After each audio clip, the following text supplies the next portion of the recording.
राम राम राम राम राम राम राम राम राम नारायण नारायण। इस अभ्यास जन्य स्मरण के भी 3 प्रकार हैं। पहला, संसार का कार्य करते हुए भगवान को याद रखना। इसमें सांसारिक कार्य की मुख्यता और भगवान के स्मरण की गौणता रहती है। अतः इसमें यह भाव रहता है कि संसार का काम बिगड़े नहीं, ठीक तरह से होता रहे और साथ साथ भगवान का स्मरण भी होता रहे। दूसरा, भगवान को याद रखते हुए संसार का कार्य करना।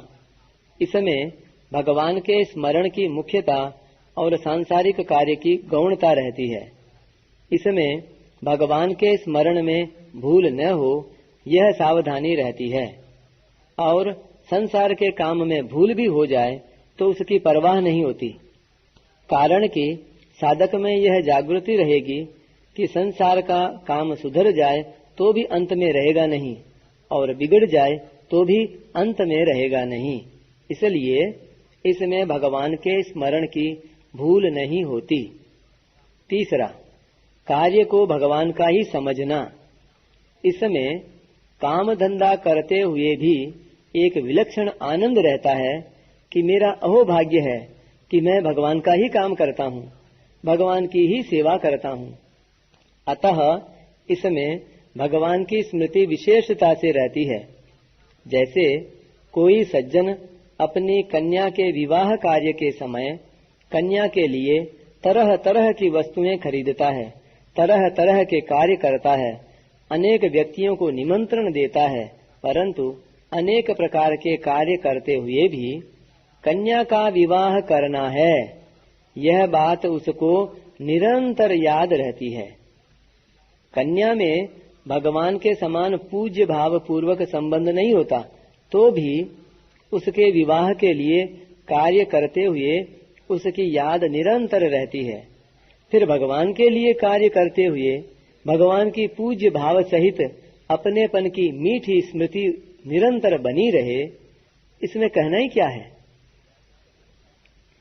भगवत संबंधी कार्य 2 तरह का होता है।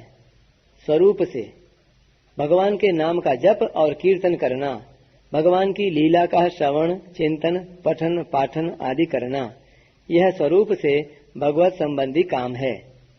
दूसरा, भाव से संसार का काम करते हुए भी जब सब संसार भगवान का है, तब संसार का काम भी भगवान का ही काम हुआ। इसको भगवान के नाते ही करना है, भगवान की प्रसन्नता के लिए ही करना है। इस काम से हमें कुछ लेना नहीं है।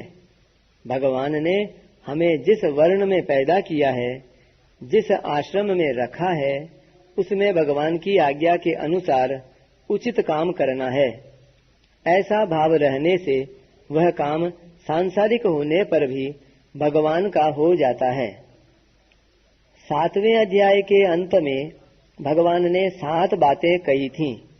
उन्हीं 7 बातों पर अर्जुन ने 8वें अध्याय के आरंभ में 7 प्रश्न किए, और यह प्रकरण भी 7 ही श्लोकों में समाप्त हुआ। परिशिष्ट भाव।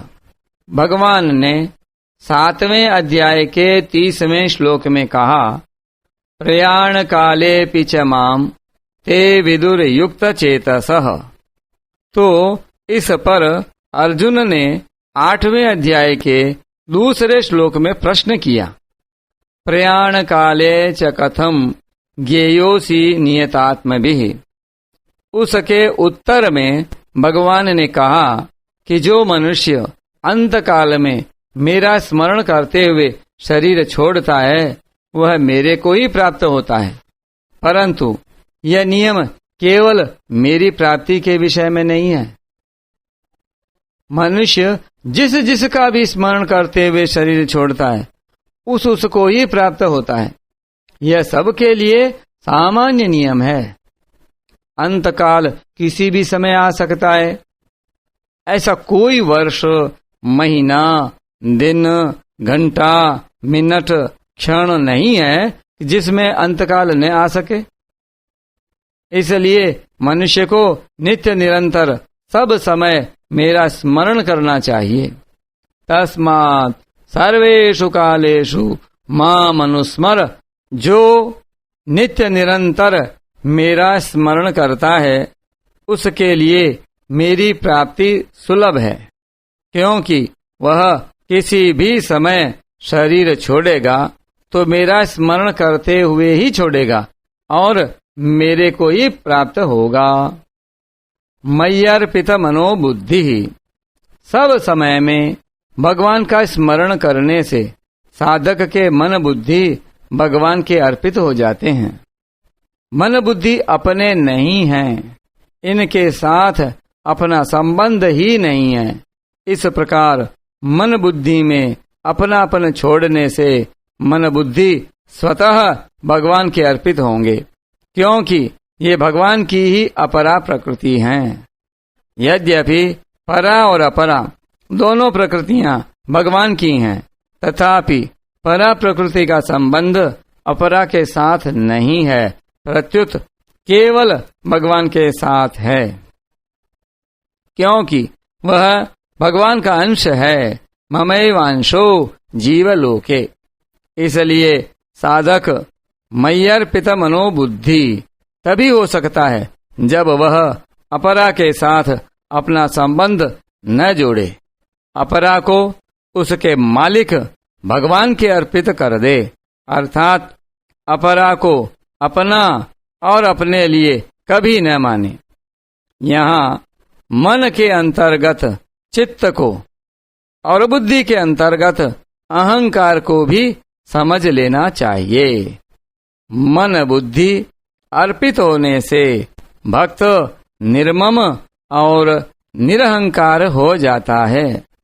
वास्तव में भक्त स्वयं भगवान के अर्पित होता है। स्वयं अर्पित होने से मन बुद्धि आदि सर्वस्व अपने आप अर्पित हो जाता है। सर्वस्व भगवान के अर्पित होने से सर्वस्व नहीं रहता, प्रत्युत केवल भगवान रह जाते हैं। वासुदेवः सर्वम्।